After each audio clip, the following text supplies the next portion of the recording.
أن محمدا عبده ورسوله صلى الله عليه وسلم لا نبي بعده. يا أيها الذين آمنوا اتقوا الله حق تقاته ولا تموتن إلا وأنتم مسلمون. يا أيها الناس اتقوا ربكم الذي خلقكم من نفس واحدة وخلق منها زوجها وبث منهما رجالا كثيرا ونساء واتقوا الله الذي تساءلون به والأرحام إن الله كان عليكم رقيبا. يا أيها الذين آمنوا اتقوا الله وقولوا قولا سديدا يصلح لكم أعمالكم ويغفر لكم ذنوبكم ومن يطع الله ورسوله فقد فاز فوزا عظيما.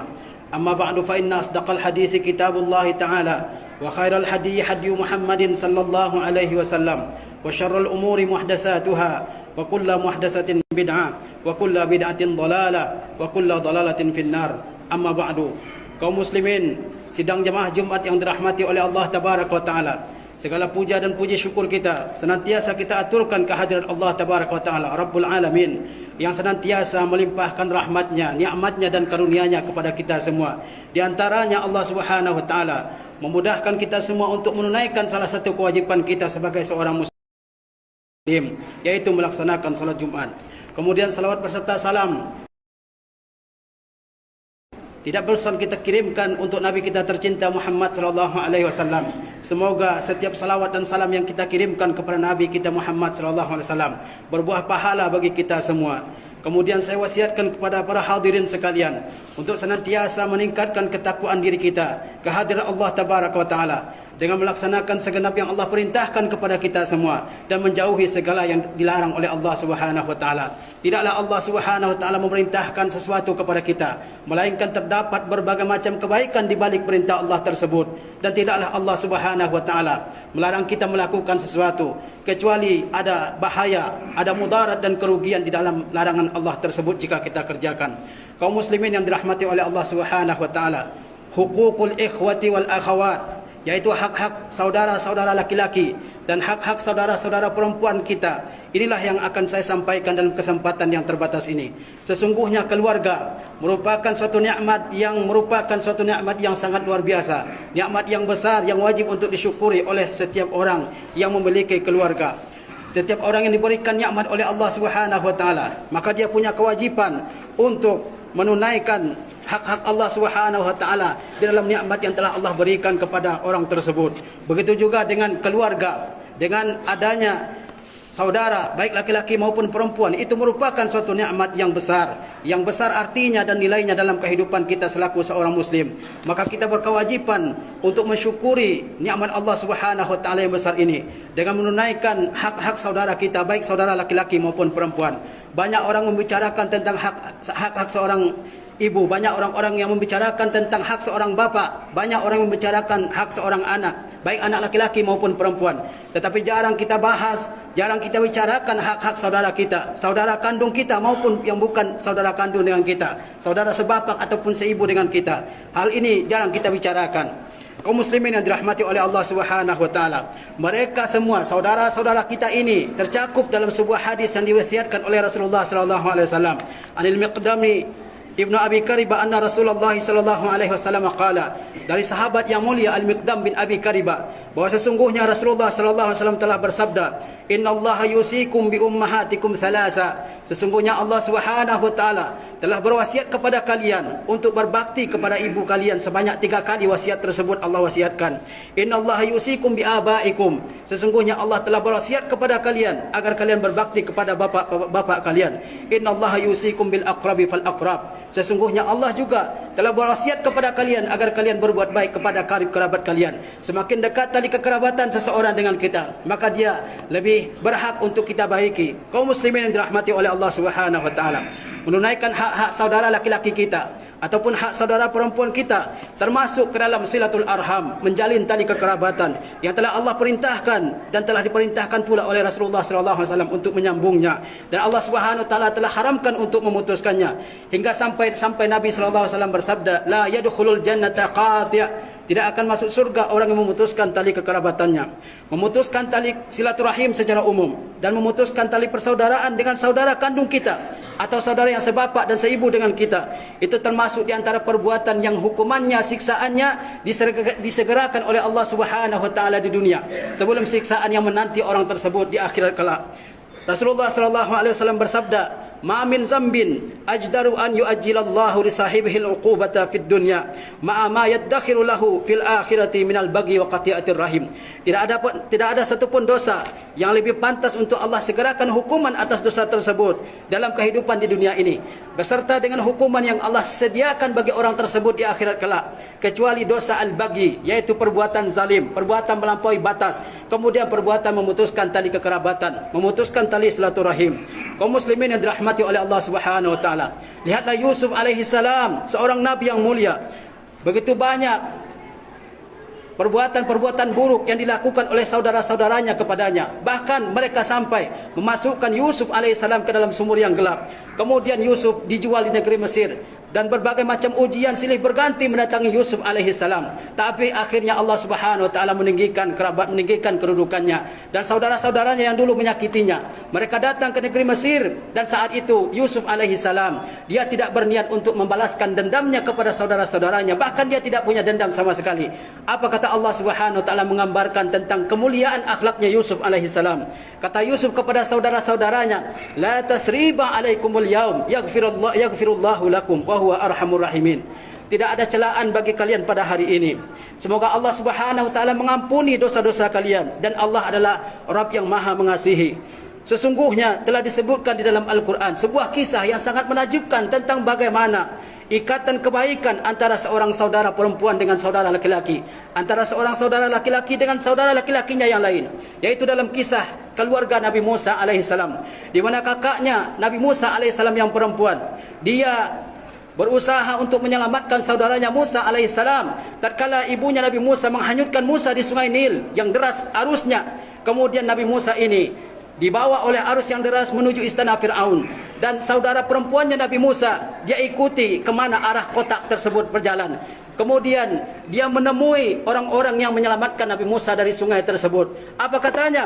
"Hal adullukum ala ahli baiti yakfulunahu lakum wa hum lahu nasihun." Maukah kalian aku tunjukkan ke sebuah rumah yang akan mengurus, yang akan menjamin keselamatan Nabi Musa alaihissalam ini, wa hum lahu nasihun, sedangkan keluarga tersebut adalah orang-orang yang benar tulus mengasihi dan menyayanginya. Kemudian kita melihat Nabi Musa alaihissalam, dia berdoa kepada Allah Tabaraka wa Ta'ala agar menjadikan saudaranya Harun alaihissalam untuk menjadi seorang nabi, untuk menjadi seorang rasul yang bisa membantu Musa alaihissalam dalam berdakwah kepada Fir'aun dan segenap orang-orang yang mendukungnya. Kata Nabi Musa alaihissalam, dia memohon kepada Allah Subhanahu wa taala agar saudaranya Harun ini dijadikan seorang rasul oleh Allah Subhanahu wa taala. "Wa akhi Harun huwa afsahu minni lisana fa arsilhu ma'iya rid'a yusaddiquni inni akhafu ayyukazzibun." Wahai Rabbku, jadikanlah saudaraku Harun sebagai seorang rasul, karena sesungguhnya lisannya lebih fasih dariku, dan utuslah dia sebagai orang yang mendukung dakwahku. Dia akan membenarkan segala ucapanku, dan sesungguhnya aku takut mereka akan mendustakanku. Inilah Nabi Musa alaihissalam. Dalam hadis, dalam riwayat, dalam ayat yang lain, Nabi Musa alaihissalam berdoa kepada Allah Subhanahu wa taala, "Rabbighfirli wa li akhi wa adkhilna fi rahmatika wa anta arhamur rahimin." Wahai Rabbku, ampunilah dosaku dan ampunilah dosa saudaraku, yakni Harun alaihissalam, dan masukkanlah kami ke dalam rahmatmu, dan sesungguhnya engkau Rabb kami adalah Rabb yang Maha Pengasih. Oleh karena itu beberapa orang dari kalangan salaf, mereka mengatakan tidak ada di dunia ini orang yang lebih besar pemberiannya kepada saudaranya melebihi besarnya pemberian Musa alaihissalam kepada saudaranya Harun alaihissalam. Dia memohon kepada Allah Subhanahu wa taala, dia meminta dengan penuh ketundukan, kerendahan ke hadapan Allah Subhanahu wa taala agar Allah Subhanahu wa taala menjadikan saudaranya Harun alaihissalam, dia memberikan syafaat, dia memberikan bantuan agar saudaranya ini dijadikan sebagai seorang rasul oleh Allah Subhanahu wa taala. Kaum muslimin yang dirahmati oleh Allah Subhanahu wa taala, seorang saudara dia berkewajiban untuk memberikan perhatiannya kepada saudara-saudaranya, baik saudara laki-laki maupun saudara perempuan. Dia harus menanyakan keadaannya, dia harus peduli dengan mereka. Jika di antara mereka ada yang membutuhkan bantuan, maka dia segera memberikan bantuannya. Jika ada di antara mereka yang sakit, dia segera menjenguknya. Jika ada di antara mereka yang berbahagia, dia ikut berbahagia. Dan jika ada di antara saudaranya, baik yang laki-laki maupun perempuan, saudara kandung, sebapak ataupun seibu, dia juga ikut bersedih bersama mereka. Kaum muslimin yang dirahmati oleh Allah Subhanahu wa taala. Dan jika mereka tidak membutuhkan bantuan, paling kurang berikanlah hadiah yang membuat hati mereka senang. Tariq ibn al-Muharibi qala, dari seorang sahabat yang mulia, Tariq ibn Abdullah al-Muharibi, dia berkata, qadimtul Madinata, saya datang ke kota Madinah, fa iza Rasulullah sallallahu alaihi wasallam qa'imun yaktubun nas. Ternyata saat itu Rasulullah SAW sedang berdiri, sedang menyampaikan khutbah kepada banyak orang. Wa huwa yaqulu, dan dalam khutbah tersebut Rasulullah SAW bersabda, yadul mu'ti ulya, tangan yang memberi itu lebih mulia, kata Rasulullah SAW. Wabda biman ta'ul, dan mulailah dengan orang yang menjadi tanggunganmu. Ummaka wa abak, yaitu ibumu, kemudian bapakmu. Ukhtaka wa akhak, kemudian saudara perempuanmu dan saudara laki-lakimu. Summa adanaka adanak, kemudian orang yang lebih dekat denganmu, kemudian orang lebih dekat denganmu. Dalam berbuat baik kepada karib kerabat kita, termasuk yang pertama adalah ibu kita, kemudian bapak kita, kemudian saudara perempuan kita, kemudian saudara laki-laki kita, kemudian orang yang lebih dekat dengan kita, dan begitu seterusnya. Ada urutannya, ada prioritasnya. Sebagian orang lebih peduli dengan orang lain daripada saudara kandungnya. Mungkin saudara kandungnya sakit, dia tidak peduli. Tetapi kalau temannya yang jauh dari rumahnya, begitu dia mendengar berita temannya sakit, dia dengan susah payah menjenguk temannya. Inilah beberapa bentuk kesalahan di dalam kehidupan kita ini. Kaum muslimin yang dirahmati oleh Allah Subhanahu wa taala. Dan seorang saudara perempuan termasuk di antara orang-orang yang memiliki hak yang sangat besar terhadap saudara laki-lakinya. Oleh sebab itu, seorang laki-laki mesti memberikan perhatian kepada saudara perempuannya. Dia wajib menjadi penolong bagi seorang saudara perempuannya di dalam menjalankan agama ini. Dia wajib menghilangkan kesusahan yang menimpa saudara perempuannya. Dia wajib memberikan solusi terhadap masalah-masalah yang dihadapi oleh saudara perempuannya. Jangan diabaikan, jangan cuek, jangan tidak peduli dengan saudara-saudara perempuan kita. Merekalah orang-orang yang tulus mengasihi kita semua di hadapan Allah Subhanahu wa taala. Kaum muslimin yang dirahmati oleh Allah Subhanahu wa taala. Dalam beberapa hadis Rasulullah SAW dari Jabir ibn Abdullah, mencontohkan kepada kita semua betapa besar pengorbanan seorang saudara laki-laki terhadap saudara perempuannya. Ayah Jabir ibn Abdullah ini, dia gugur dalam perang Uhud, sementara dia memiliki 9 orang anak perempuan. Bagaimana Jabir mengurusi adik-adiknya yang perempuan ini? Maka dia memilih seorang wanita yang janda untuk dia jadikan sebagai istri. Apa alasannya? Supaya wanita yang sudah menjadi janda ini, dia bisa mengurusi adik-adiknya, dia bisa mengajarkan adab kepadanya, dia bisa berkumpul dengan mereka, mengurusinya, memberinya makan dan seterusnya. Inilah satu bentuk pengorbanan yang dicontohkan oleh seorang sahabat yang mulia, Jabir ibn Abdullah.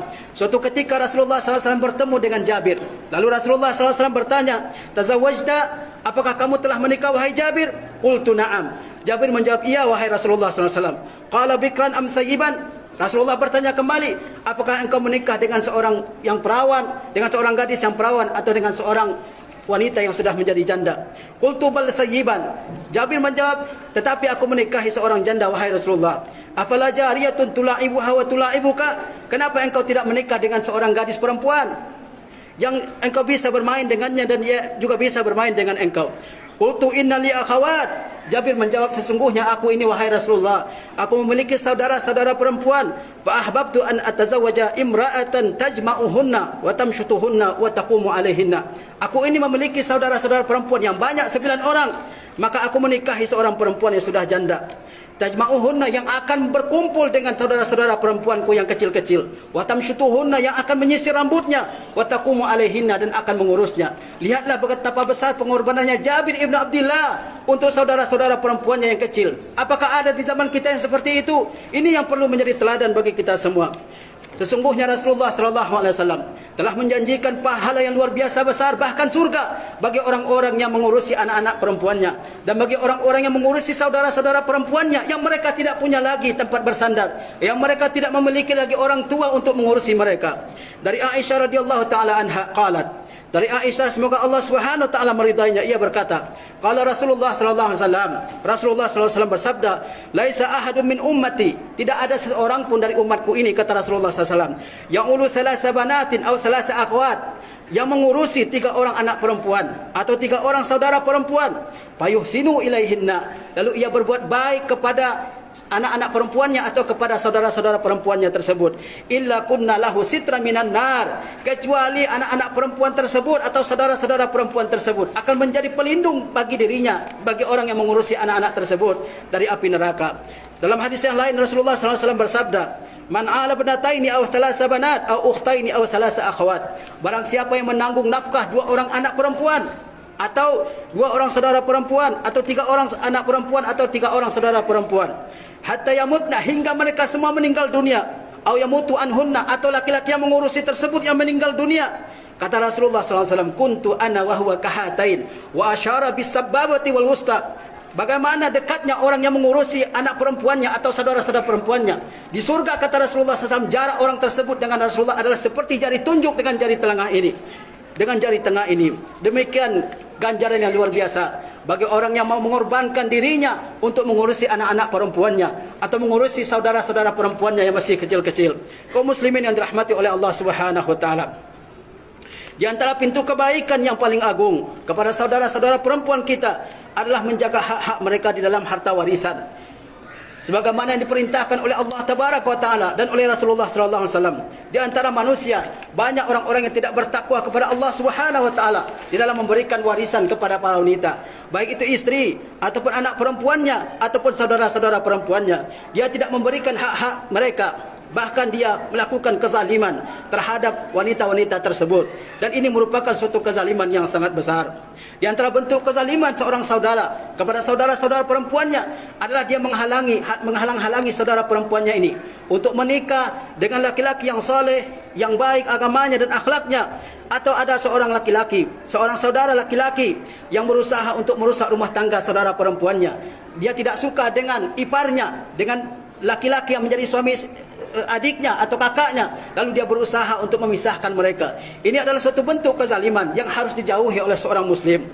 Kemudian juga ada di antara seorang kakak atau abang atau saudara laki-laki yang dia tidak suka mantan suami adiknya kembali kepada adiknya itu, rujuk kepada adiknya. Kemudian dia berusaha untuk menghalang-halanginya, padahal dia benar-benar ingin kembali berumah tangga dan dia berusaha untuk memperbaiki kesalahan-kesalahannya di masa lalu. Banyak terjadi dalam kehidupan kita ini. Rawal Bukhari anil Hasan fi qaulihi ta'ala. Al-Bukhari meriwayatkan dari Al-Hasan dalam firman Allah Subhanahu wa taala, atau mengenai firman Allah Subhanahu wa taala, "Fala ta'dhuluhunna," janganlah kalian menghalang-halangi mereka untuk menikah kembali. Kemudian Al-Hasan berkata, "Haddatsani Ma'qil bin Yasar." Ma'qil bin Yasar menceritakan kepadaku, annaha nazalat fihi, bahwa ayat ini, "Fala ta'dhuluhunna," janganlah kalian menghalang-halangi mereka untuk menikah lagi. Ayat ini turun mengenai Ma'qil bin Yasar. Kata Ma'qil bin Yasar, "Zawajtu ukhtan li min rajulin." Saya menikahkan seorang saudara perempuanku dengan seorang laki-laki. Kemudian laki-laki tersebut mentalaknya, menceraikannya. Kemudian tatkala idahnya telah selesai, dia kembali datang meminang saudara perempuan saya tersebut. Lalu saya katakan, kata Ma'qil bin Yasar, "Dulu saya menikahkan kamu, lalu saya berikan kamu tempat duduk yang enak, saya muliakan kamu, lalu kamu ceraikan saudara perempuan saya. Kemudian sekarang kamu datang melamarnya kembali. La, wallahi la ta'udu ilaika abada." Demi Allah, dia tidak boleh kembali kepadamu untuk selama-lamanya. Wa kana rajulan la ba'sa bihi. Sedangkan laki-laki tersebut yang mantan adik iparnya adalah laki-laki yang tidak ada cacatnya. Kemudian apa? Wa kanatil mar'atu turidu an tarji'a ilaihi. Dan perempuan tersebut dia ingin kembali lagi dengan suaminya. Fa anzalallahu ayah, maka Allah Subhanahu wa taala menurunkan ayat ini, "Fala ta'dhuluhunna," jangan kalian halang-halangi mereka untuk menikah atau bersatu kembali.